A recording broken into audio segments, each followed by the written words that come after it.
Hi, I am Dr. Murali. This is Raja Dental Care Clinic, Bombadi. பல் சொத்தையை எப்படி சரி பண்ணுறதுன்னு பார்க்கலாங்க. பல் சொத்தையில் 2-3 ஸ்டேஜ் இருக்குது. ஒவ்வொரு ஸ்டேஜுக்கும் ஒவ்வொரு மாதிரி ட்ரீட்மெண்ட் பண்ணணும்.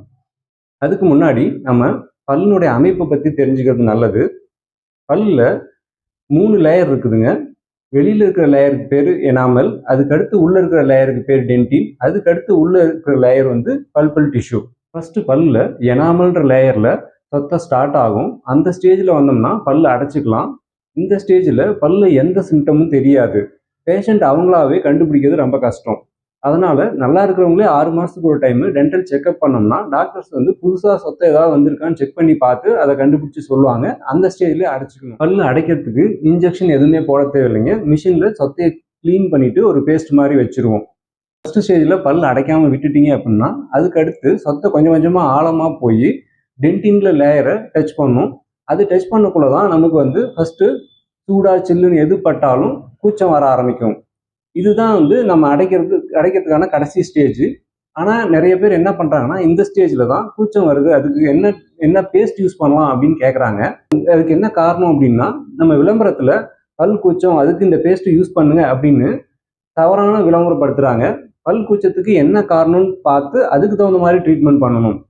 சொத்தை இந்த டென்டின்ல லேயரில் இருக்கக்குள்ள நம்ம டைரெக்டாக பல்ல அடைக்கலாம். அப்படி இல்லைன்னா அதனுடைய பாதிப்பினுடைய தன்மையை வச்சு அது டைரக்ட் ஆர் இன்டைரக்ட் பல் கேப்பிங் ஃபர்ஸ்ட் பண்ணி அதுக்கு மேலே பல் அடைக்க வேண்டியதாக இருக்கும். நம்ம இந்த 2வது ஸ்டேஜ்லேயும் பல் அடைக்கல அப்படின்னா சொத்தை இன்னமும் ஆழமாக போய் பல்லுடைய மைய பகுதியான பல் டிஷ்யூ இருக்கிற அந்த இடத்த பாதிக்க ஆரம்பிக்கும். அந்த இடத்த பாதித்த பின்னாடி தான் பல் வலி வரவே ஆரம்பிக்கும். ஒரே ஒரு நாள் பல் வலி வந்தாலும் அது வந்து அடைக்கிற ஸ்டேஜை தாண்டிடுச்சுன்னு அர்த்தம். அதுக்கப்புறம் இன்ஜெக்ஷன் டேப்லெட் அப்படின்னு நீங்கள் எது எடுத்துக்கிட்டாலும் அது அப்போதைக்கு கண்ட்ரோல் மூலியம் பர்மனெண்ட்டாக சரியாகாதுங்க.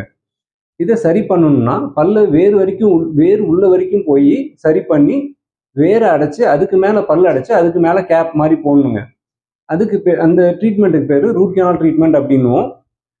அந்த ட்ரீட்மெண்ட் பண்ணால் மட்டும்தான் பல்ல காப்பாற்ற முடியும். வேர் சிகிச்சைன்ற ட்ரீட்மெண்ட்டும் பண்ணாமல் விட்டுட்டோம்னா அதுக்கு அடுத்தது பல் எடுக்க வேண்டிய அவசியம் வந்துருங்க. ஒரு சிலர் பல் வலி வந்துச்சுன்னா பல் எந்த பக்கம் வலிக்குதோ அந்த பக்கம் சாப்பிடாம அதுக்கு ஆப்போசிட் பக்கம் வந்து மாசக்கணக்குலையோ வருஷ கணக்குலையோ சாப்பிட்டுட்டு இருக்காங்க. அந்த மாதிரி பண்ணக்கூடாதுங்க. அந்த மாதிரி பண்ணால் என்ன ஆகும்னா நம்ம சாப்பிடாம இருக்கிற பக்கம் இந்த பல் கார மாதிரி எல்லா பல்லையும் படிய ஆரம்பிச்சிடும்.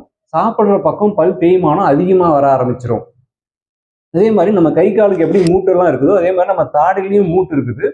அந்த ஒரு பக்கம் சாப்பிட்டு ஒரு பக்கம் சாப்பிடாம இருக்கிறதுனால அந்த தாடை மூட்டுலையும் ப்ராப்ளம் வருங்க. அதனால பயப்படாம டாக்டர்கிட்ட வந்து நீங்க ஆரம்ப ஸ்டேஜ்லேயே வந்து சொத்த பல்ல அடைச்சிக்கோங்க. பல் சம்பந்தமா வேற ஏதாவது உங்களுக்கு சந்தேகம் இருந்தால் கீழே இருக்க இந்த நம்பரை கான்டாக்ட் பண்ணுங்க. தேங்க்யூ.